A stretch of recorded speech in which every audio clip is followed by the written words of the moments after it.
What up, Raffalitas? Welcome back to my channel. Today I want to bring you a video on business. This is for my business channel. For all my young subscribers who've been asking me to make an update on how to start a business in Guyana, this video is for you. So I made a bunch of videos on business, running a business, starting a business, and so on. And one of my most popular videos was how to start a business. But that was made about 3 or 4 years ago, and now it's time to make an updated version of that video. So I'm going to address in this video how it is possible to start multiple businesses at the same time, how it is possible to start billion-dollar businesses, and when is it the right time to register your business. So how is it possible to start a billion-dollar business or any business, multiple businesses, any number of businesses? The first thing is you have to understand is that there is one irreducible feature of all businesses.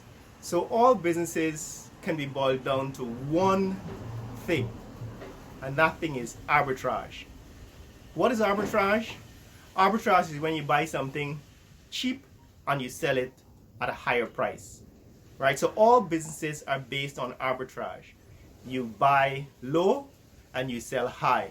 So if you're buying stocks, you buy it at a lower price and you sell it at a higher price. The difference is your profit, right? If you're making cars, you calculate all the cost of labor and the cost of materials, and when you combine that, you sell the car at a price that is higher than the cost of production.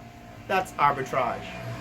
Remember Sam Bankman-Fried, the guy who ran FTX into the ground, right? Everybody was after cryptocurrency, and everybody was excited about the rapid, quick money you could make in cryptocurrency. You could become a billionaire in a matter of weeks or months or years.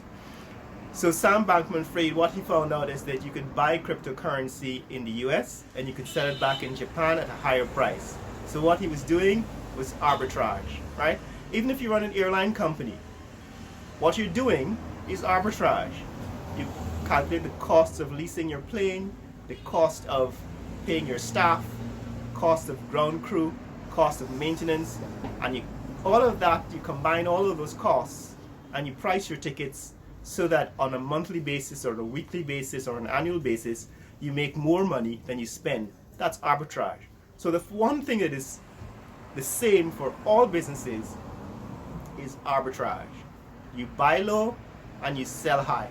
And that is what makes it possible for me to run multiple businesses, because I understand that all businesses, regardless of whether it's a car company that I'm starting or a airline company that I'm starting, or selling chocolates online, or I'm selling clothing online, or I'm running a university, all business is arbitrage.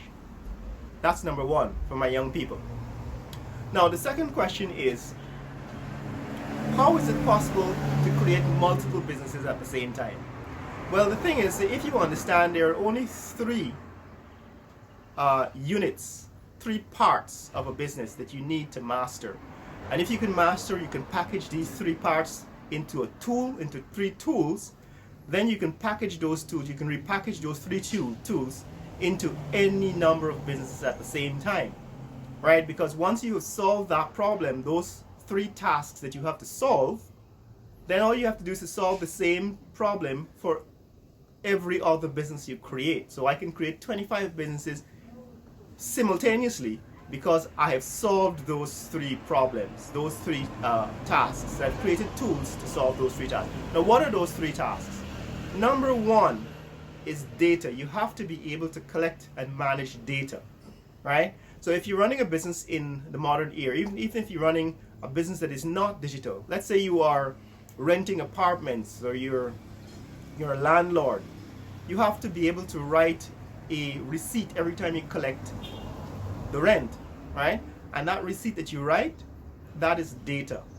It keeps a record of your income for tax purposes and for purposes in future to calculate how much it is going to cost you to run repairs on the apartments, and how much you have to raise the rent.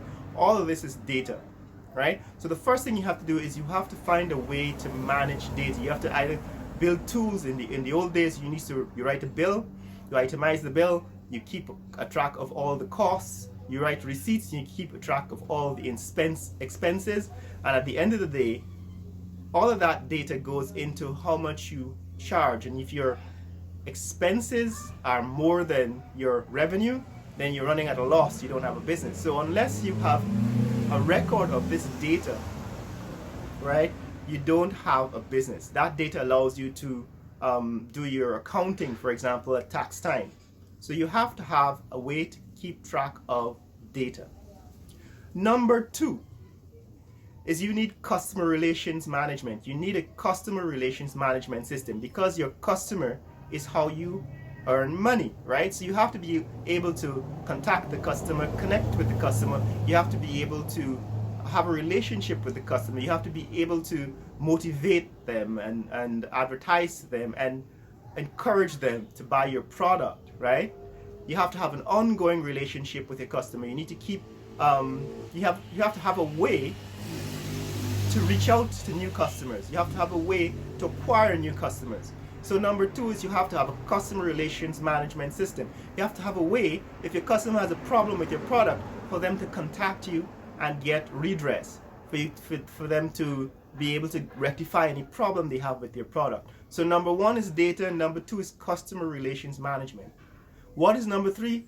Obviously, is money, right? You have to have a way to do financial transactions. You either have to accept credit cards or debit cards or cash payments. So you have to have a way to accept payments. That's number 3. If you put these 3 things together, collecting data, customer relations management, and managing or conducting financial transactions, that's the core of any business. If you have created tools to do these things, then you can create multiple businesses at the same time by repackaging this tool, whether it be for a intercontinental airline company, an intercontinental private jet company, which I am creating. What I want is a way to reach customers. I want a way to to collect data. In other words, where they live, where the destination is, where they're leaving from, the airport they're leaving from, and I want to be able to collect payment, right? So if I have these 3 things in tools that I've created, then I can create any company. I can create a university, I can create a jet airline company, I can create an online store, I can create a pharmaceutical company, I can create any number of companies simultaneously, because I have created these 3 tools which I can repackage at will any number of times, right? So that's to my young people. If you want to start a business, make sure you understand arbitrage, that you have to buy low and sell high. And the difference is your profits. And you keep track of your profits, because at tax time, you're going to have to report and pay taxes on it. That's why some people, for example, reinvest those profits, and so that you don't have to pay taxes, you keep growing the business, right? But if you don't have data, none of this is possible. Second, or the 3 things that are common, that are the tools that you need for any business so you can start multiple businesses. You need a way to collect data, you need a way to reach out to your customers, have a customer relationship management system, customer relations management system, and you need financial transactions. You need to be able to accept Visa, MasterCard, American Express, PayPal, all of these payment tools or cash. You need to be able to conduct transactions in. Those are the 3 tools. And finally, when is the right time for you to register your business? So one of my young subscribers asked me, suggested to me, that he can go down and register his business, and he's happy to start a business. Now I suggested to him that that's probably not the best idea, because you're going to spend $5,000 Guyana dollars registering your business, but you have no income. Your business is not generating revenue. So the thing is, you want to make sure that you have revenue first, or you've lined up revenue before you register your businesses. Now, it depends on the kind of business. If you want to run a business where you are procuring government contracts, or contracts from the U.S. Army, U.S. military, or contracts, from ExxonMobil, then they would like you to have a registered business before. There's no guarantee that you're going to get contracts, but they want to make sure that your business is past certain inspection, right? So in that case, in those particular cases, you need to register your business before you start conducting business. But in most other cases, if you're doing a private business, you should wait until you have revenue before you register, because then you will be registering your business on income that you've already made. You're actually certain that you can make money. You're not going to register a business and then a year later you're not able to continue because you made no money, right? So that's the idea, guys. All businesses arbitrage, collect data, build a customer relations management system, collect payments, a system to collect payments so that you can package this in any number of businesses you create.